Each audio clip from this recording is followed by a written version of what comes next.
ভৈরব ইউনিয়নের ধরার খাল পুনঃখনন কর্মসূচির উদ্বোধন শেষে এখন বক্তব্য রাখছেন প্রধানমন্ত্রী তারেক রহমান। সরাসরি সেখানে চলে যাচ্ছি আমরা। সরকার গঠন করেছেন, আমাদের লক্ষ্যই ছিল, আমাদের উদ্দেশ্যই ছিল যে আমরা সরকার গঠন করতে সক্ষম হলে আমরা এরকম খাল খনন করব। আমাদের লক্ষ্যই ছিল যে আমরা সরকার গঠন করতে সক্ষম হলে আমরা নারীদেরকে স্বাবলম্বী করার জন্য মায়েদের হাতে আমরা পরিবার ভিত্তিক মায়েদের হাতে আমরা ফ্যামিলি কার্ড তুলে দিব, সেটির কাজও আমরা শুরু করেছি। নিশ্চয়ই আপনারা খবরে দেখেছেন না?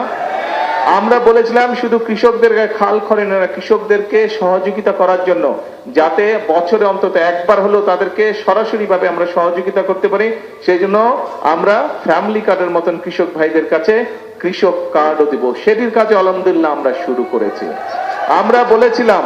আমরা বলেছিলাম যে আমরা সরকার গঠন করতে সক্ষম হলে এই যে গ্রাম অঞ্চলে যে স্কুলে বাচ্চারা, ছোট ছোট বাচ্চারা আছে, প্রাইমারি স্কুলে বাচ্চা আছে, এই বাচ্চাদেরকে আমরা নতুন স্কুলের পোশাক দিব, এই বাচ্চাদেরকে আমরা বই খাতা নেওয়ার জন্য নতুন ব্যাগ দেব, স্কুল ব্যাগ দেব। সেটির কাজও চলছে।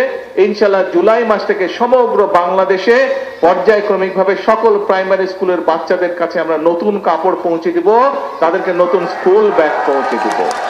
প্রিয় ভাই বোনেরা, আমরা বলেছিলাম যে আমরা সরকার গঠন করতে সক্ষম হলে আমরা এই যে এলাকায় বিভিন্ন মসজিদ মাদ্রাসা আছে, অন্য ধর্মীয় প্রতিষ্ঠান আছে, এইখানে যারা ব্যক্তি আছেন, মুসলমানদের ইমাম খতিব আছেন মসজিদ মাদ্রাসায়, অন্য ধর্মে যে ধর্মীয় গুরু আছেন, তাদের জন্য আমরা সম্মানের ব্যবস্থা করব। আমরা সেই কাজটি আলহামদুলিল্লাহ আল্লাহর রহমতে আমরা শুরু করেছি, ধীরে ধীরে আমরা নিয়ে যাচ্ছি।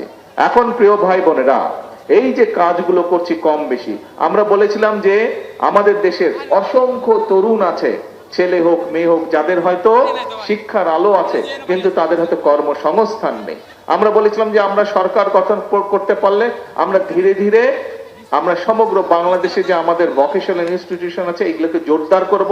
প্রয়োজন হলে আমরা নতুন ব্যবস্থা নিব যাতে করে আমাদের ছেলেরা, আমাদের মেয়েরা টেকনিক্যাল নলেজটা তারা পেতে পারে এবং দক্ষ মানুষ হিসেবে গড়ে উঠতে পারে, ফলে দেশেই হোক বিদেশি হোক যাতে করে তারা কর্মসংস্থানের ব্যবস্থা করতে পারে।